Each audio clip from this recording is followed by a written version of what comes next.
Buenas noches, docente. Buenas noches, compañeros. Me presento. Mi nombre es John Carlos López Barrientos, estudiante de la carrera de Administración y Marketing de la Universidad Tecnológica del Perú. Hoy les voy a comentar mi ensayo.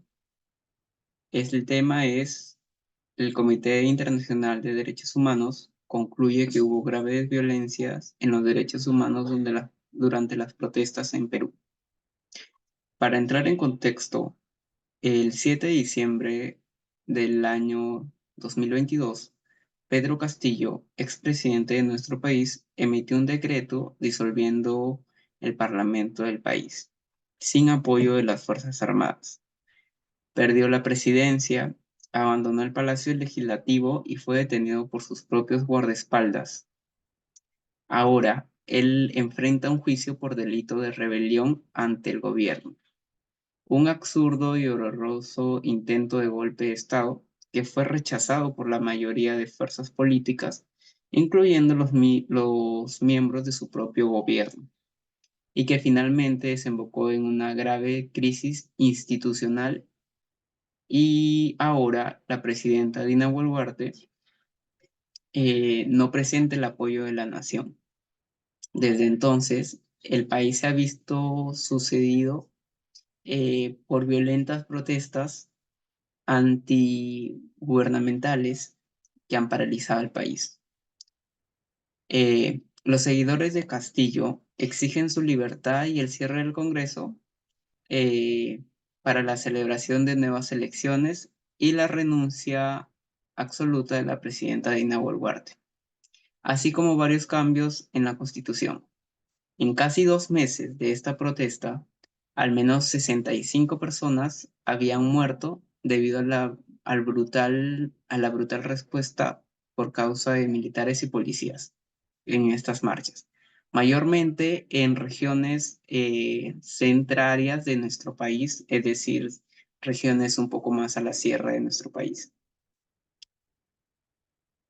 El número de víctimas el lunes 9 de enero, cuando las protestas en el departamento de Puno, se registraron 18 personas heridas, a 68 civiles y 75 policías. Desde que comenzó este activismo, grupos de derechos humanos han acusado a las Fuerzas Armadas, fuerzas de seguridad, utilizar armas de fuego cuando no se han visto necesarias para utilizarse. Por ende, el ejército ha manifestado que no ha utilizado armas de fuego, solamente armas no letales. Las regiones del sur eh, son un escenario constante de bloqueos de carreteras debido a las marchas y enfrentamientos que hay entre el gobierno y los protestantes. Aunque el gobierno ha declarado un estado de emergencia, la violencia continúa y cesa en estos lugares.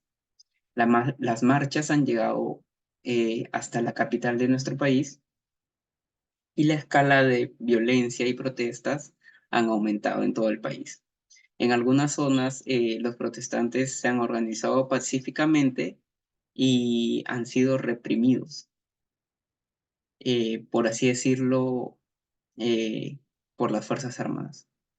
En otros, los protestantes han vuelto muy violentos. Ha habido actos criminales, actos ilegales, pero que lamentablemente la represión no se ajusta a la ley. Este clima de violencia ha crecido y el número de muertos en la actualidad, en el año 2024, eh, ha superado los estándares por una protesta. Comités de derechos humanos a nivel mundial han exigido a las autoridades peruanas hacerse cargo de estos actos. Hasta el momento no se ha logrado llegar a un acuerdo ético, por así decirlo, entre las personas afectadas, en este caso los familiares de las personas que han sido, eh, de que han fallecido a causa de estas protestas, y las autoridades responsables en este caso, por ejemplo, sería el Ejército del Perú y la Policía Nacional del Perú. Yo considero que muchas situaciones hacen que el momento de una crisis política, la población se enfrenta a las autoridades. Esto lleva a problemas más grandes que en vez de buscar una estabilidad social y lograr el bienestar común, los actos de corrupción entre las organizaciones que dirigen nuestro país eh, hacen de que la gente pierda la confianza ante las autoridades. Esto causa de que ante cualquier actividad la población se levante y cause este tema de sobre las protestas. Eso sería todo, gracias.